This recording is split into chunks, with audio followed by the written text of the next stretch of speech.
Hi gas, welcome to మా channel. ఈరోజు అయితే చామగడ్డ పులుసు. దీంట్లోకి నేను ఒక గిన్నె పెట్టుకున్నాను. దీంట్లోకి ఆయిల్ పోసుకున్నాను, ఆనియన్స్ వేసుకున్నాను, అల్లం వెల్లుల్లి పేస్ట్, మిర్చి, చామగడ్డలు వేసుకొని కొంచెం ఆవాలు వేసుకున్నాను ఆయిల్లో. నెక్స్ట్ కారం వేసుకోబోతున్నాను 1 స్పూన్. కొంచెం చూడండి, నేను ఇప్పుడు చింతపండు పులుసు పోసేసుకున్నాను. దీంట్లోకి జీలకర్ర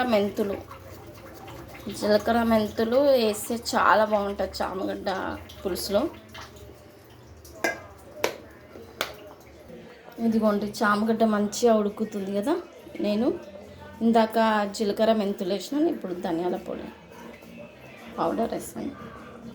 ఇదిగోండి, ఇందాక సాల్ట్ వేసా, ఇప్పుడు మళ్ళీ వేసా. ఇంకా పడుతుంది పులుసు కాబట్టి, అందుకే మళ్ళీ వేసా. ఇదిగోండి, దీంట్లోకి నేను కొత్తిమీర వేసేస్తాను కొద్దిగా ఫ్లేవర్. ఇప్పుడు దీంట్లోకి కొంచెం బెల్లం వేస్తున్నాను. పులుపు తగ్గడానికి బెల్లం వేస్తే టేస్ట్గా ఉంటుంది, కొంచెం పులుపు తగ్గుతుంది. చూడండి, రెడీ అండి చామగడ్డ పులుసు. ఇంకొంచెం ఉడకంగానే ఇంకా దించేయడమే.